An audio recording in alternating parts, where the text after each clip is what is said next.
Hi, good afternoon. Thank you so much for coming out today. My name's Emma McKervey, and it's such an honour to be here at PRONI. We have been trying to set it up for a number of months, and it's really exciting to be here because Femina Culpa as our collective name, although I was trying to think of a collective noun for poets, none of them are complimentary.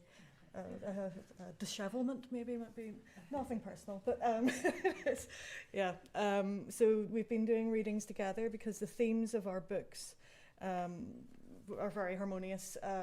We've all used archival research and historical documents to put together our collections, our latest collections. So my collection is called Highland Boundary Fault. And it's based on a story, or a true story, about my great-grandparents. My great-grandfather, Donald MacArthur, was from a townland in the centre of the Isle of Lewis. And he went down to Greenock to train as a shipwright, and there he met Lizzie Dykes McCall, who was to become my great-grandmother. When I was young, there was always some mutterings about some sort of scandal that after my mum died, I did a bit of research about it and discovered there'd been a sheriff's court case involving the pair of them up in Stornoway. So this book looks at that. There's lots of other stories woven into it, using different mythologies, but I used the archives in the Heritage Centre in Greenock and also up in Stornoway to investigate the story. And the first poem I'm going to read is in Lizzie's voice, and it's called The Way Beyond. Part of it references the Greenock the Town Museum and Archives Centre, and the stories that the archivists told me there about how the building used to be used. It was the library. The Way Beyond. On Sundays, the smell of sugar and steel and fish is gone. Greenock is quiet, and I want to walk the streets which call me to the way beyond and lead down to the ships which could take me there. Jamaica, Tobago, Madeira. They ask me to pace their length to the heave of the docks, unswarmed by men. The clouds are heavy, and in the library tower small light struggles, where the librarians have their rooms and where they too wish to take those ships, but instead tiptoe to the locked up stacks and borrow unstamped books to tell them about it instead. Lick their finger to turn each page and lick again, hoping for sweetness or salt or spice to find its way through the words and onto their paper dry skin. My dad goes to the Gaelic Kirk, wishes me to go along with him, although I do not understand as he thinks I should. The presenter sings a psalm line and they respond. It goes so slow, each word held as long as each breath holds out. The sound swells and fades as the wake from a launching, when you watch from the railings and wonder, where does all that water go when forced apart by a great disrupting hull? So, next poem I'm going to read. My great-grandfather, who was the father of Lizzie, was the head gardener for Sir Alexander Park Lyell of the Tate and Lyle Company. And I was interested in this because he was, what was he called? My great-great-grandfather, he was cleared from the Isle of Lismore, which is in the Inner Hebrides, and he ended up in Greenock and became this head gardener. But to be a head gardener, even though he was a former crofter, he would have had to be educated, would have had to have knowledge of Greek and Latin. And so, therefore, my great-grandmother would have had more education than the usual kind of working class girl in that area as well, because she was growing up in literally this kind of protected walled garden and hothouse environment of the Lyells. And so the archive in Greenock helped me establish exactly which house or which cottage was the gardener's cottage within the grounds of, it's now a public park. It had been the Lyell family's estate that my family had lived in. And this is called the Gannet's Throat Feathers. Dan, oh yes, and Dan is the pet name of Donald. Dan opened the gate to the garden, and we left, pausing at the archway to the mariners' asylum, which announced safe anchorage at last within. Through the bars, the tenants, with their curious rolling gait, are unnerved and unbalanced still at the solidity of earth, and look more dwarfed by the endless walls of their housing than I imagine any man could be at sea, who must remain undiminished against whales and ice floes and heaving straits. Down to the esplanade we dandered, not touching, but close enough that I could catch the scent of island, which held on regardless the steel and the sawdust to his father's tweed. To the east, the town, the docks, and Dan's rooms on Blackhall, and to the north across the Clyde we looked to Dumbarton, with Ben Arthur snowed in beyond. There are stories of ghosts of old kings fishing the Clyde who don't understand the howl and the filth of the docks when drifting too far from their fort. The Bruce rests on his skiff with a slackened line, wanting the salmon to come, and Arthur readies to seek the Grail a final time, the forest's darkest entrance, now vennels of girders and struts. Raging moorings straining against chains, but they return in the dreich of the Clyde to their black rock. We face west on our promenade, where I name the birds, and Dan tells me which are good to eat if the harvest fails. The gannet's throat feathers are the yellow of the rose Dan plucked at the cottage, and I must not tell my father, as they are grown for the phases of Lindores. I will press its petals between the pages of my prayer book. We watch the bird fly by a steamer, and beyond it, towards the sea. So what happened to end up in a court case at the Sheriff's Court in Stornoway was Donald went back to Lewis, the Isle of Lewis, for Hogmanay and Christmas, and the two of them were writing letters to each other. However, there was a girl who lived in the same townland as Donald, and she was in love with Donald. And so at the time there was no formal postal system, it was early 1890s. And so this girl all the post would be brought into the port in Stornoway, and then it would be, oh, well, somebody, so-and-so's going on their cart out towards Achmore, sure, can you take those letters, and then you can leave them in the schoolhouse. And then that person in the croft, they can read, sure, so they can pick it up and bring it down, and so informal would be the word for it.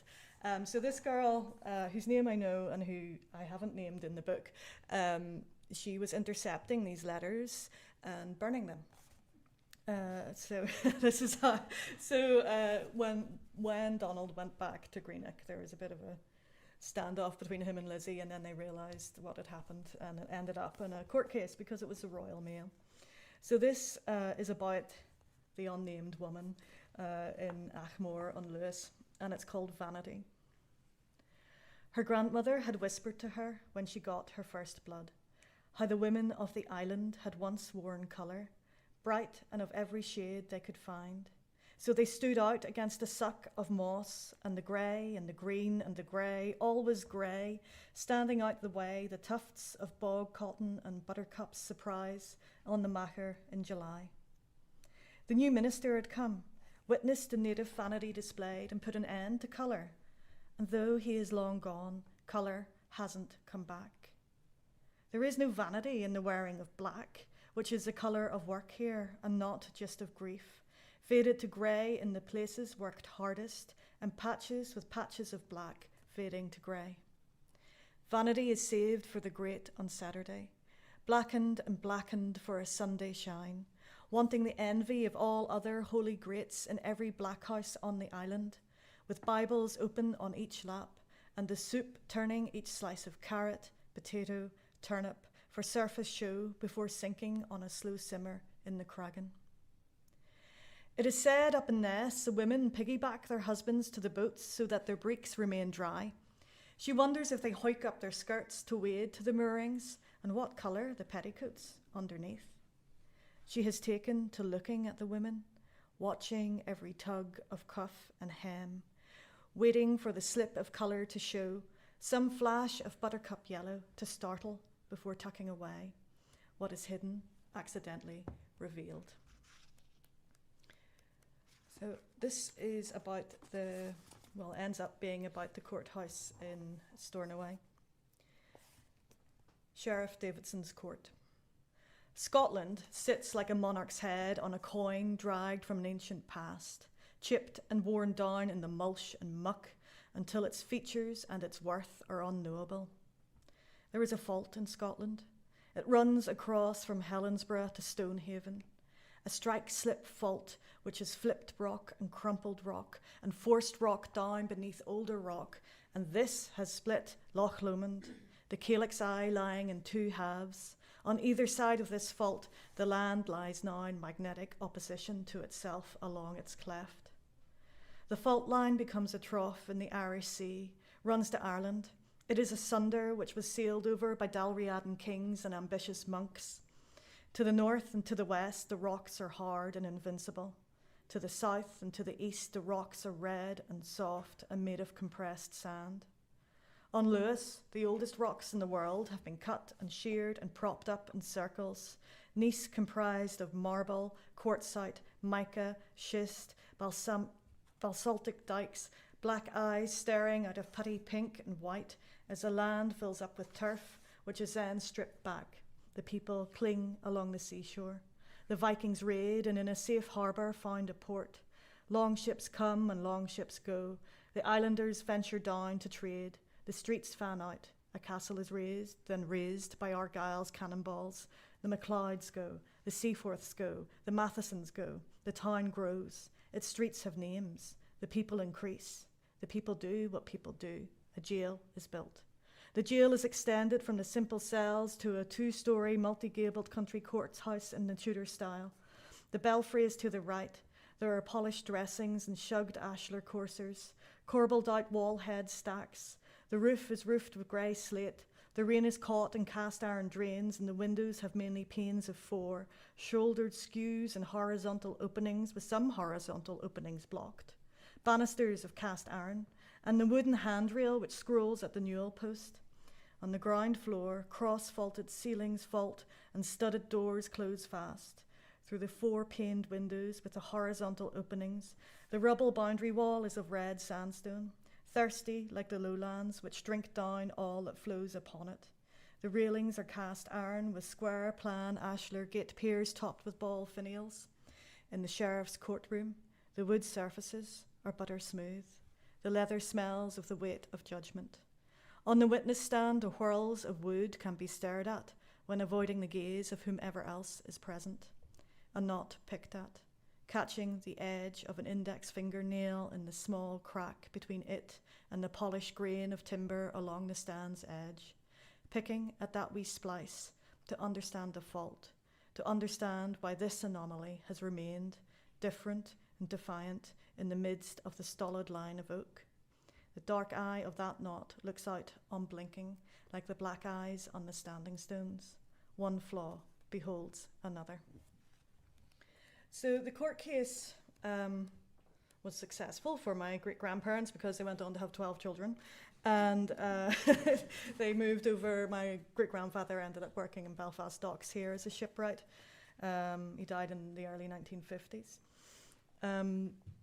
And I found, actually, when I was researching this, how impressive my great-grandmother was, because I said she would have been more educated than the usual girls of her age. And she even, after the court case, wrote a letter to the local newspapers, the Highland News and other newspapers, not criticising the girl who had burned her letters, but saying that there needed to be a proper postal service on the island, which there then was. On the other hand, Donald's sisters, when they're in the court case, had to sign their name with an X. So this woman who was working class and female in the early 1890s was confident enough and bolshy enough, which I think might be genetic, to be writing to the papers.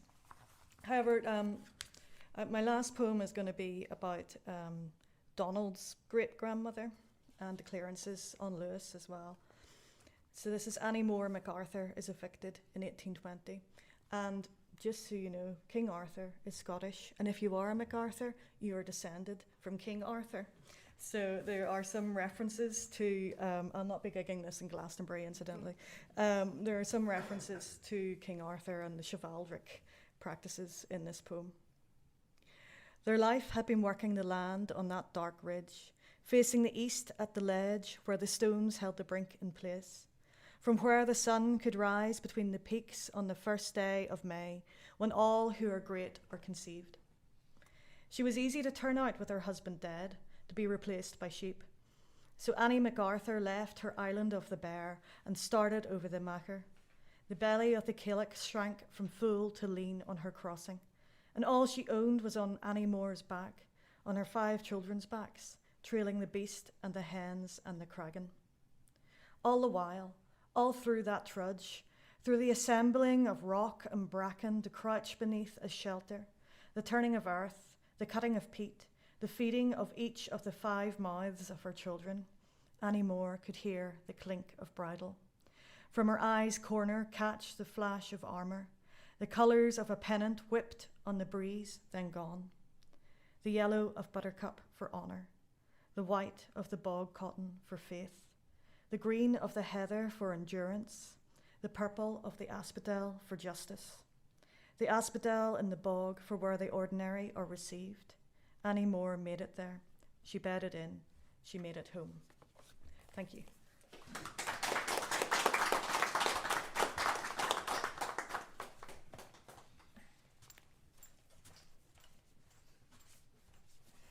Thank you very much for coming along today. My name is Linda McKenna. I hope you can all hear me. I'm here quite a lot because I would be in PRONI quite a lot doing research on 1798. Usually I'm in my day job, I'm the heritage officer with a local council, so I'm looking at 1798 records in particular and for poetry as well. I've actually got a document upstairs waiting for me. So this is my second collection with Turas Press. It's called 4,000 Keys, published last September. And a lot of the poems in this collection are inspired by the story of Elizabeth Dunham, who in 1819 was charged at the Old Bailey with the theft of the keys of the Bank of England. So the keys themselves were worth 5 shillings. She'd stolen these keys and had been observed by one of the porters of the Bank of England, who followed her back to her lodgings, where he says he found 4,000 keys hidden in various boxes and trunks in her room. And he says all but 200 were labelled with where she'd stolen them from and the date she'd stolen them. And some of the keys were, the case was reported extensively in the local press and in the Times and in various magazines. And there are differing accounts as to where these keys were from, but as well as the Bank of England, they were for the House of Commons, the House of Lords, the Guildhall, the Temple Stairs, Greenwich Watchtower, the Foundling Hospital, the College of Physicians, Maidstone Jail, and so on and so forth. She appears, so you can go online and look at her case. You can go onto the Old Bailey online, which is a fantastic source, and look at Elizabeth Dunham's case. She appears then in other archives. So while she's in Newgate Jail, she's first in Newgate Jail, and she petitions the bank for financial support to help support her while she's in Newgate. They award her 10 shillings a week while she's there. And then she is found guilty, but non compos mentis, and remanded to Bethlem, the old Bedlam. At that point was in St George's Fields, just outside London, where she dies a couple of years later. And she's about 50 when she embarked on this sort of crime spree. So she appears in their archives, and then she appears in the archives of a local parish in Southwark when she's buried. So her case is reported extensively, and it became one of these 9 days wonders, these kind of, cases of the year, sort of, unusual court cases of the time. There's a really interesting account in actually a journal in Barbados. So the story travels quite far. So there's lots of different accounts of her unusual case. So the first poem in my collection is a found poem. So using extracts from the archives and then creating pieces of poetry underneath them. Hinterland, a found poem. 1. At the Old Bailey. Elizabeth Dunham was indicted for stealing on the 28th of August 1819 2 keys, value 5 shillings, the goods of the Governor and Company of the Bank of England. I thought a banknote was a promise. A bank, a house of vows, set on bedrock, not soft clay, built on a ghost street, claimed from a ghost river, carefully mapped to bear the weight of all the lies. Henry Turnpenny. I'm an officer. I searched the prisoner's lodgings in Hope Alley. She had a wicker basket. I wove that from river reeds. When they began to wear, I joined and tightened them with bramble, lined it with mulberry leaves, which rot faster than any other. She was respectably dressed. But nothing bears close inspection. There are always sweat stains and hems held up with hope. The corset underneath is not whalebone nor steel, but cheap cane disintegrating with every step. 2. Defence. Justice Richardson, have you any witnesses to call? Prisoner, I don't know that I have. I see no witnesses. I have got many relatives, but no friends. I have come here for justice. There has been none here for a long time. The column on my side is all deficit. Every year more depletion. No splitting of this tally stick. No safe lodging for its foil. 1819 was also the year of the Great Comet, the year of the Peterloo Massacre, and the year Keats writes some of his greatest poems. I scavenge for discarded quills. Lacking penknife or paper knife, I use a rusted razor to cut new life into the waste. Sonnets need deep black ink for the lover and beloved, red for the accent of passion. Printing ink needs copper and lead to anchor rumour and lies to the page. When I crush the gallnuts, they are empty from some insect's depredation. So I was fascinated by the story of this woman who was going through the streets of London, respectably dressed with her basket, invisible, as all kind of respectably dressed middle-aged women, I suppose, are, being a very invisible demographic. Embarking on what was almost a pilgrimage, this crime spree that was almost a pilgrimage. She stole the means of access into these buildings, but she didn't actually break into the buildings. She didn't, steal money from the bank. She didn't steal objects or documents. She didn't free any prisoners or foundlings. She just stole the means of access to these very important public institutions. So it's really fascinating as to what her motivation might have been. So this is called A Pilgrim's Progress. What takes you to the streets again? The echo of a swan's wing beating against the cage where it fattens, its eyelids sewn up with basting thread. The faint perfume of mortar-bound toadflax and fairy foxglove. The bare-faced lie that home can be conjured from wild flowers in cracked jam jars.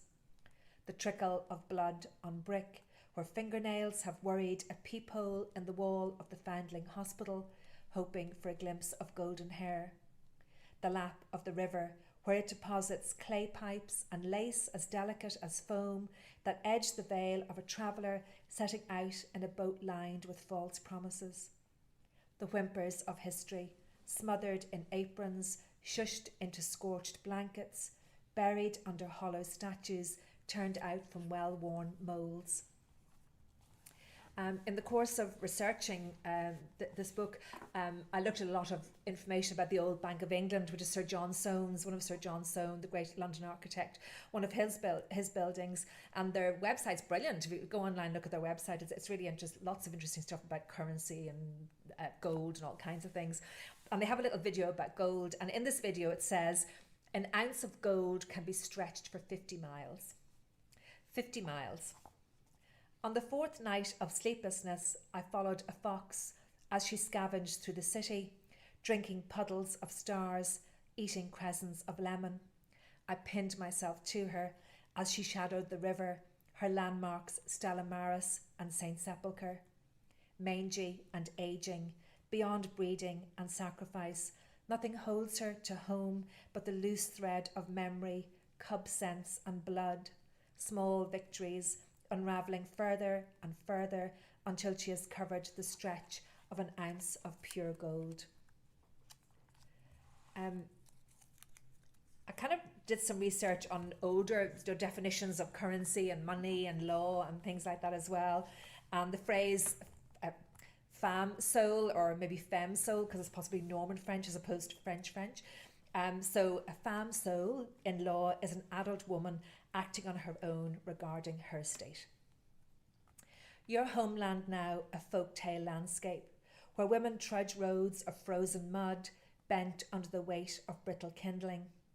Your cargo a box of cast-offs, 2 glazed and useless bowls, a scratched cooking pot, 3 vases chipped in the same place, and a tally stick of hazelwood, notched with a double debt of loss and solitude, your stock the accountancy of shame.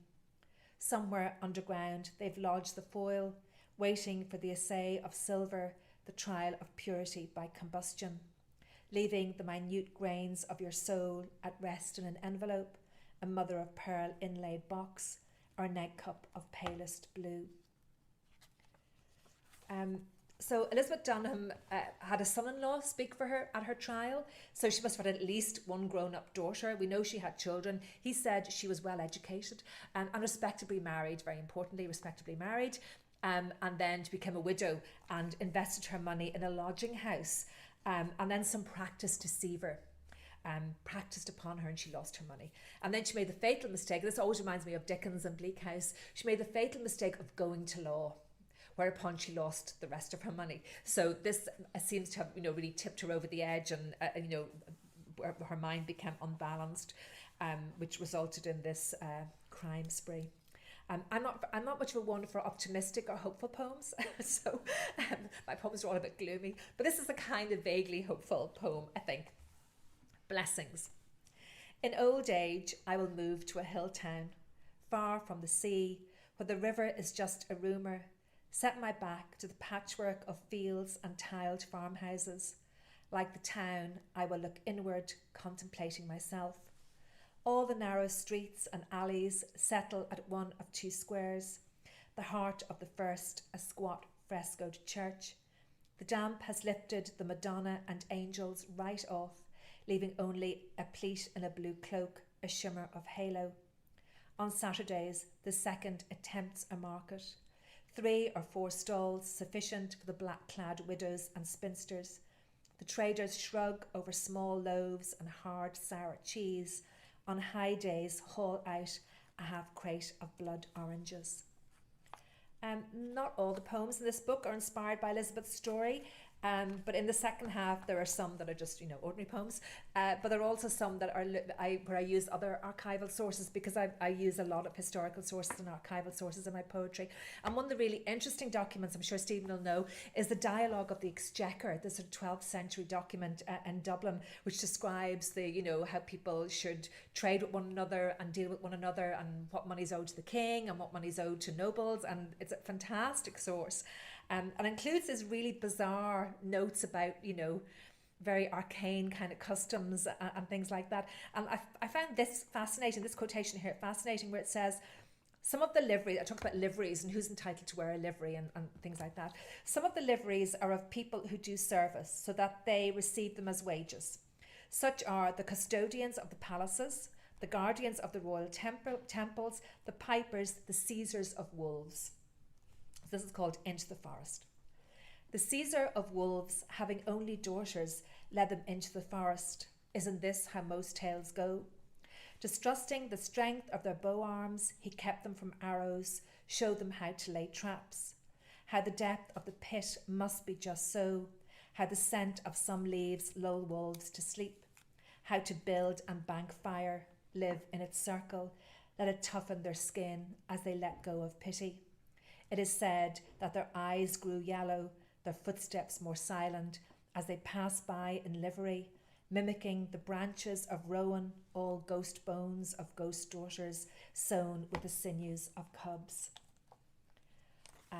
Another great source, if you want to combine history with quirky, peculiar things, some of you might know, is Henry Mayhew's London Labour and the London Poor, which is this huge account where Mayhew and others interviewed all the people trading and living on the streets of London in the mid-19th century, and they interviewed all these kind of trades that don't exist anymore, and looked at things like new migrant communities coming in, and how the Irish were the great sellers of oranges.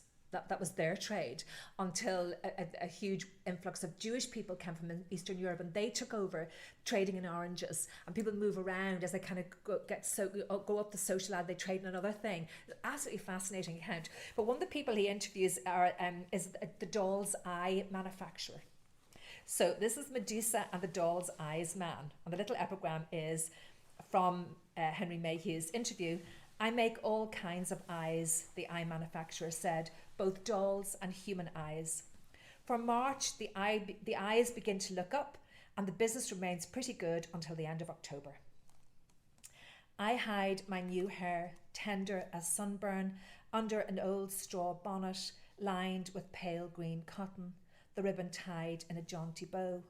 A fire burned for days, but I survived the winnowing, my pale skin only slightly toughened. I keep my eyes downcast. When forced to look up, I shade them with my terrible kid-gloved hands. There is art in the false eye. The customer must sit as to a portrait painter, so the tints of nature may be replicated to perfection. But in spring, the money is in the dolls. So he follows, urging me to lift my eyes, the windows of my soulless state, empty my store of sights, crumbling chimneys, mortar slipping from its mooring of brick, a woman applying layers of ivory and pink over a purple bruise, everything a doll might need to make her stair of stone. I'm not sure how we're doing for time. I'm very bad timing myself. But just in case you think that I'm all gloom and doom and despair and terrible stories in historic archives, I'm also a Man United fan, so that's even more gloomy. I mean, more gloomy and depressing. So this, I'll finish with this poem here, which is called Conditional, and the epigram in this poem is a quotation from the one, the only, the mighty Sir Alex Ferguson, who is supposed to have said, "Forwards win you matches, defenders win you titles." Conditional. Having no daughters, some things will die out with me. Which cupboard is for crockery, which for cereals? You will live with your mother-in-law's inherited rules. But some things will come to you from my father.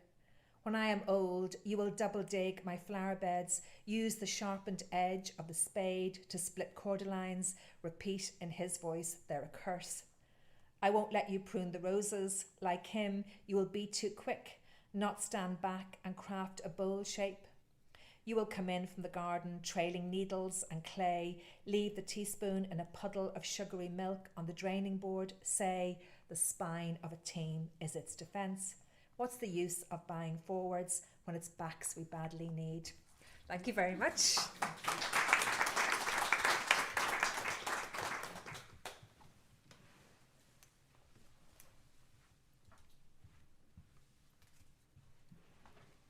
Hi everyone, I'm Kelly Creighton. I live in Newton Ards and I write books that are set in Northern Ireland and also in the States. I'm more of a crime writer usually, and I have a series that's set in East Belfast. It's a female detective. So I'm always really interested in justice, crime and gender, and flipping that kind of detective trope on its side and looking at it from a female point of view. But people don't know that my first collection was poetry. My first book was poetry, and my first novel was published 10 years ago now. There's been quite a few in between. But coming back to poetry, people are saying, well, you know, why have you written poetry now? But for the last 12 years, I have went into schools and community groups and led workshops and mentored people on poetry. And Dr. Milena Williamson was actually my supervisor when I did my master's a couple of years ago in Queen's in poetry. So I was talking to a friend who is also a writer, because it's great to have these women around us who are creatives. And she had said, why don't you write something where it brings in your love of crime or true crime and poetry? So she really inspired this work to start in the first place. So it's based on the case of Polly Bodine, who on Christmas Day 1843 in Staten Island was accused of killing her sister-in-law and her little baby niece as well. Emmeline Houseman and Annalisa Houseman as well. So what I like to look at, I thought I really was drawn to this case because I thought it had the imagery for poetry because of the media circus and the circus elements from P.T. Barnum, which you're going to see later on as well. He gave Polly the title, The Witch of Staten Island. And it's one of the earliest American media spectacles. But the trial was more than a whodunit. It was a tale of media influence, gender prejudice, and despite scant evidence, Polly was arrested and charged. She's a working class woman, and as I say, the sister-in-law to the victim. So this one sets the scene, and it is a Petrarchan sonnet, Nativity. On Staten Island, 1843, through cold sun-up, Christmas morning arrives. Emmeline and infant daughter arise, breakfast, then visiting with family. Two boys walking home late from a party that night see clear before their blood-red eyes Emmeline's house aflame, bereft of cries. It will go down one heck of a story. Seen mother and infant lie in cinders, throats sliced, skulls split, house ransacked, silverware pilfered, ceilings fire blackened, fabric tied around wrists, knots like sailors, Captain Houseman gone fishing for oysters, suspect his heavily pregnant sister. So Polly was the suspect. She was pregnant. She was in her early 30s and she had 2 teenage children, but she was also a woman who had divorced. She had taken different lovers. I love that phrase. And she had had terminations, and she drank alcohol as well. So they called her a fallen woman, was what they like to call her in the press quite a lot. So this is a villanelle juxtaposing those two ideas of a mother and a murderer. Mother, murderer.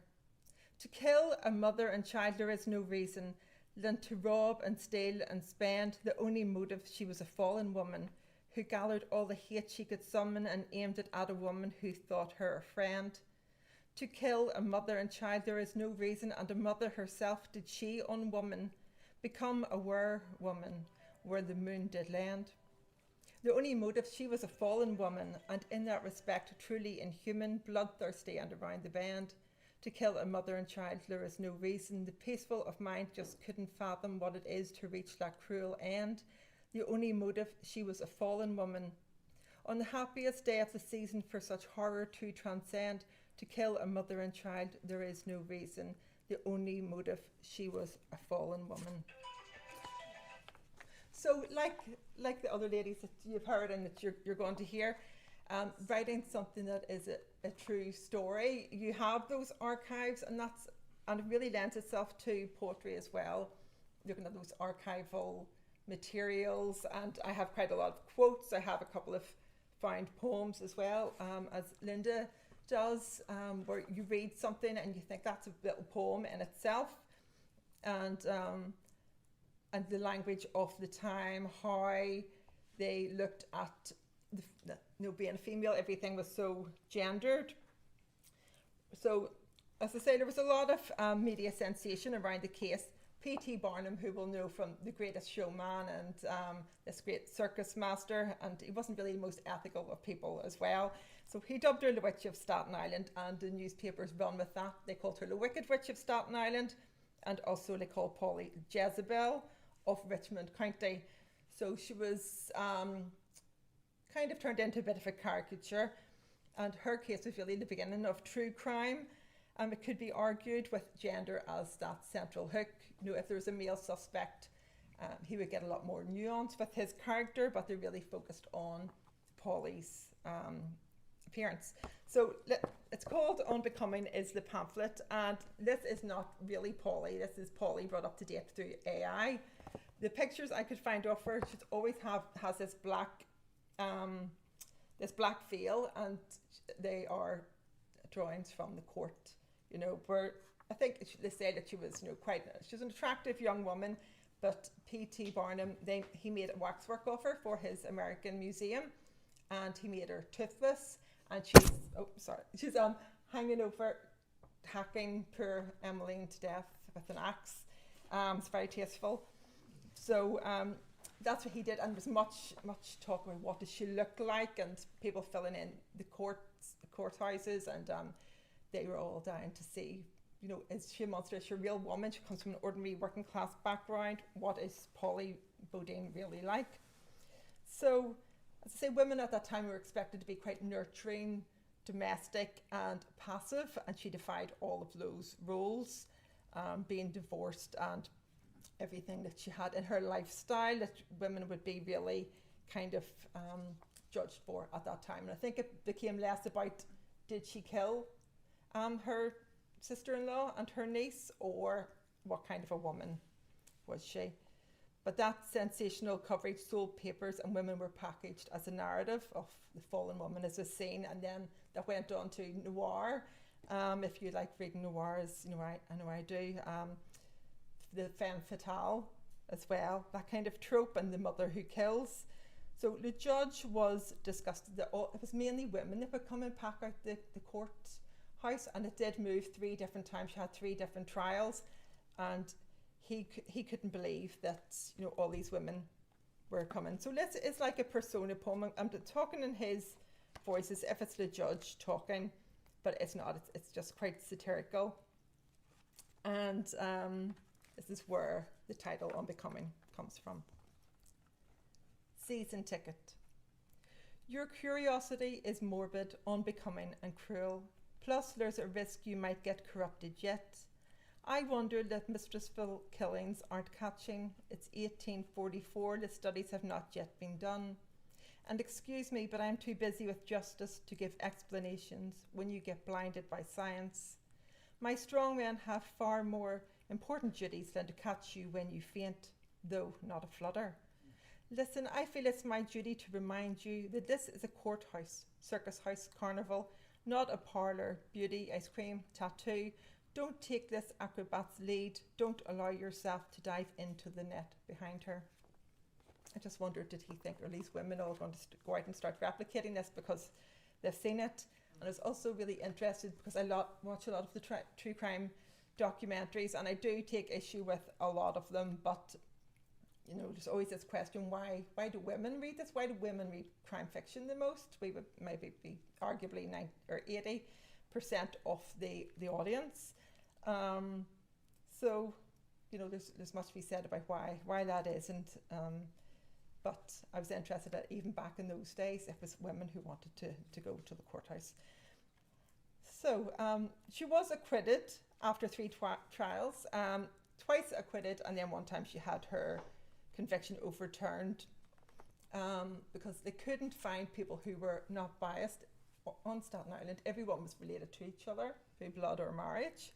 So they moved around, and it was really a bit of a media circus. They couldn't find anyone to be really unjust and give her a fair trial.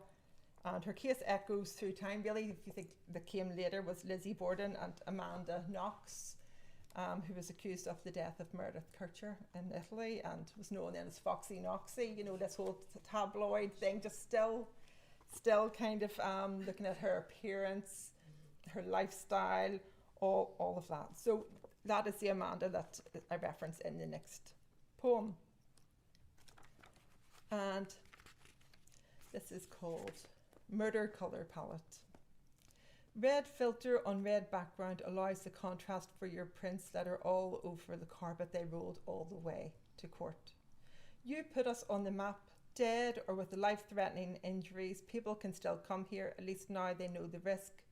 A rag to some, a twisting cadmium skirt, a proudly peaked top, striped with white is diluted, underlined.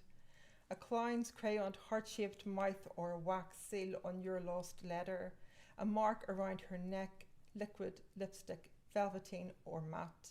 Her lips should be smooth or will see the skin pilling. Ingrained evidence, hands bloodied, cocoa extended with sugar, starch, iron rust, Venetian red. Amanda dons a cape and runs from the big bad wolf for social media acknowledgement. As P.T. Barnum swung his ringmaster tails, Polly Bodine in wax bared toothless gums and saw the colour. Even though she was acquitted, you know, she was still guilty very much in the tabloids. She did go on to become a nurse, but I think that's what seems to happen whenever you're looking back. You know, the tabloids, when they find out, right, we're maybe wrong, they just leave alone, or else they just keep going with the likes of Amanda Knox. You know, they still keep going with that same kind of contempt, really, for someone. It doesn't matter if I think it's very much a gendered thing as well. It doesn't matter if they were found not guilty. So reporting on crimes, and I always think this when I watch true crime documentaries, that very often the victim can be forgotten or become a footnote in their own death. And of course, then it raises the ethics of, which is a lot of ethics whenever you are writing something that is true. You know, you have to consider that. Like Emma didn't want to name the lady who was burning the letters. You know, so you wonder what you should put in and what you shouldn't. But what I found was very interesting is some archival material that I read that kind of dared to assume what Emmeline Houseman and her little daughter were doing on Christmas evening, how they were feeling, what the domestic setting was. And I thought this was quite interesting, that, you know, when you're trying to give voice to someone who has passed away in such tragic circumstances, you know, if we have the right to do that and how we can assume. And also it was another incident of women at that time being nurturing, domestic and passive in the way that they portrayed Emmeline, which jars with me a little bit, because, you know, we don't know. So it's again that they put them in the roles of Polly as the monster and Emmeline was the mother. This one is called Under the Garb of Fiction, and it is my last poem. Things they didn't know lay approached like fiction. The surrealist Christmas scene, mother and babe, their faces aglow, faceless killer of no description. Wasn't a lot like a gleam, a careful fire plumping, the baby toying with the bauble, black-haired mother with pretty pink skin looking outwardly pleasing, and her heart void of any trouble reading about domesticity. Even with her husband away and the weather bitter cold outside, we are told she felt safe, secure, warm when she took the baby upstairs to pray. Some things the author must surmise, like how Emmeline never felt harm would be able to reach her, even though she made her spouse take their money in case of a robbery, and she got Polly to stay or call over when she was alone in the house and needed some company. Thank you.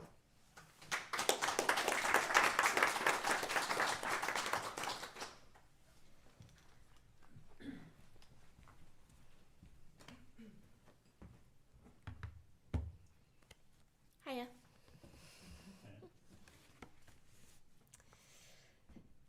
Tough acts to follow. I love reading with this poetry collective, and I think every time I'm always struck by different things. So my name's Milena Williamson, and this is the book that I wrote, which is about Bridget Cleary. Just as a way of making connections, today I'm thinking about how Bridget Cleary was coterminous with the story Emma talked about, 1890s. Her story also went as far in the papers as Ireland, England, and North America. It appeared in the one and only New York Times. So there's a New York connection too. So yeah, I just think our books speak to each other in really interesting ways. So some people in this room may know it's, you know, a story that has been depicted in Ireland. It's been written about, it's been turned into plays, performance pieces, music albums, and so on and so forth, an orchestra piece even.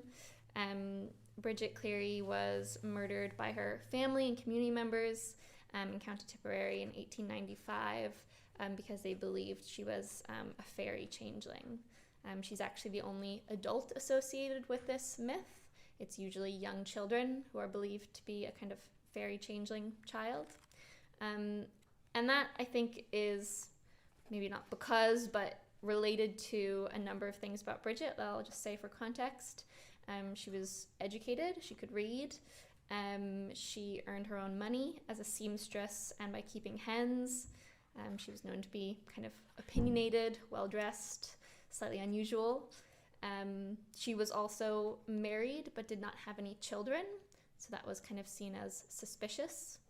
And then in the 10 days before her murder, she was unwell and took to bed, and so she was acting strangely. She was seen as not herself, which kind of reinforced this idea of the changeling myth. So it was these confluence of things that unfortunately really led to her suffering and her death.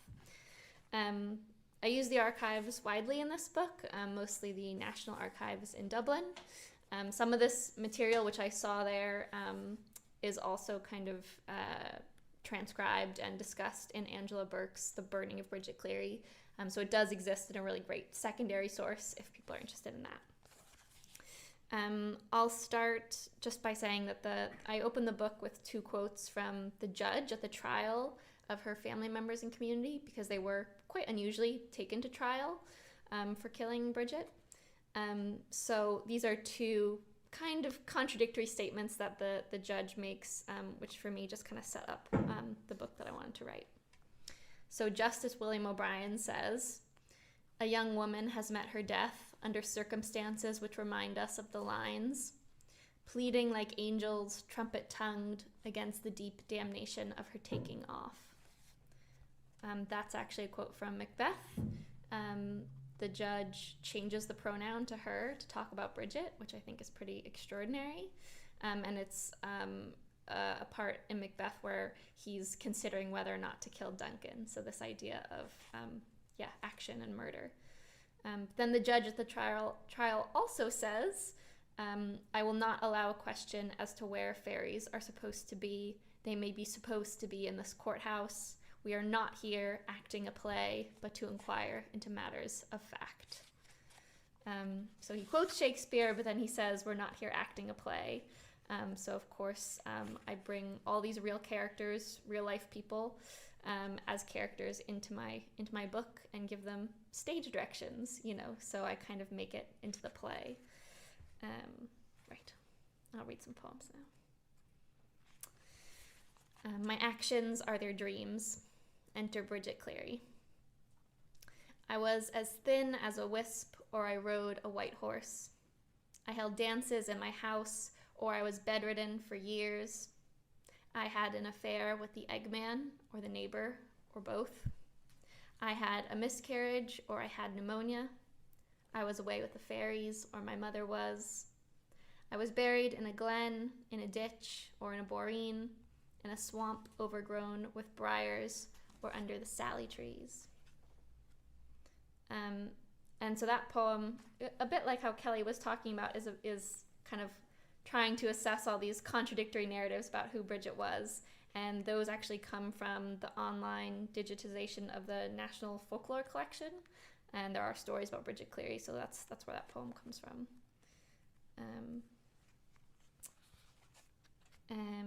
I'll read another one from Bridget's point of view. I must be thy lady. Enter Bridget Cleary. After my mother took like a trembling, some called me queer.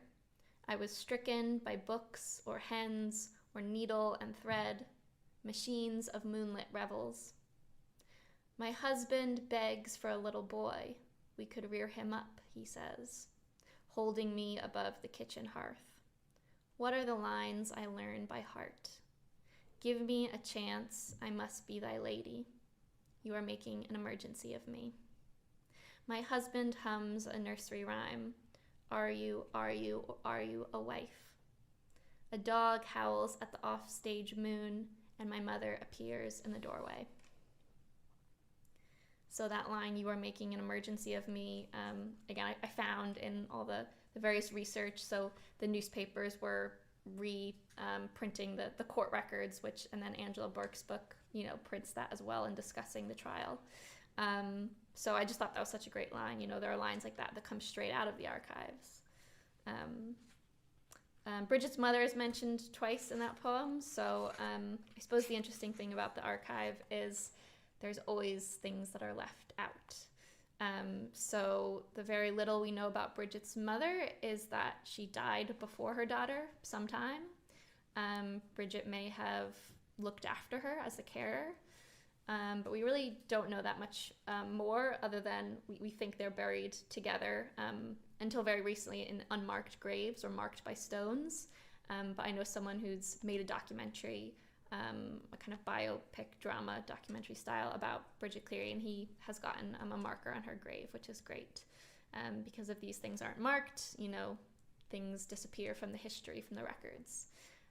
So the book actually opens with a poem from Bridget's mother's point of view, because I think I'm interested in the role of women in the house where Bridget was murdered.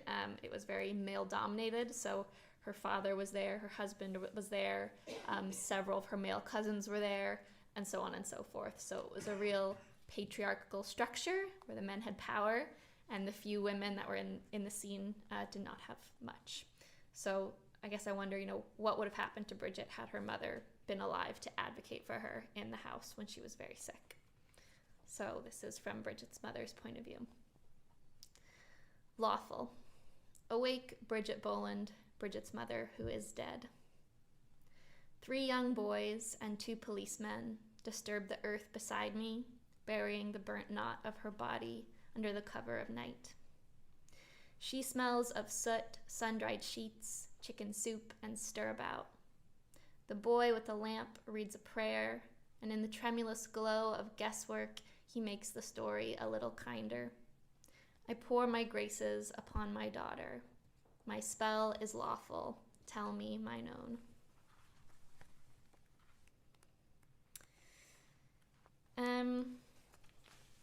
There's a couple poems in the book that are written from Michael Cleary's point of view. That's Bridget's husband, which were quite difficult to write because he gets the longest sentence of anybody. He's seen as the most responsible for her death. He throws some oil on her, and she's very close to the fire, so she burns to death in large part due to his actions. Even though it's Bridget's story and she was literate, no written word of hers exists. She doesn't have a voice exactly in these archival records, but Michael's he exists in several points. So I'll read just a short poem about that comes from his prison records, and ultimately you can find an entry for him in the Montreal kind of ship records where he eventually immigrates to after getting out of prison. But I'll read this one.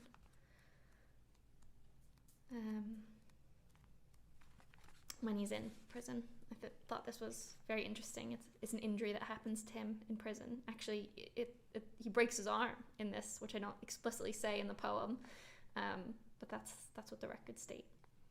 Haunting. Enter Michael Cleary, who is convict 6866. I have been to and from the roof of the carpenter's shop dozens of times, and always by the same way I went this morning. But on coming down today, my foot slipped and I fell. She haunts me everywhere the fairies haunt the ground. I'll just read maybe a couple more. I got quite interested towards the end of this project about, so-called minor characters who, again, what information we had about them, what happened, they're kind of, they come into historical awareness through these records, through this murder case, but then what happens to them after? What does it mean to have your life kind of captured in history and printed, and then to kind of exist beyond that particular moment? Again, especially the women who were in the house who were witness to these things but didn't have a lot of power or voice in these situations. So this is another short poem about one of Bridget's female cousin, who in an earlier poem, which I haven't read, but Bridget was actually her bridesmaid when she got married. So this is, a later poem predating or after Bridget's death, what happens to her. Speak again. Enter Johanna Burke, Bridget's cousin, who is in the workhouse. O lady, speak again.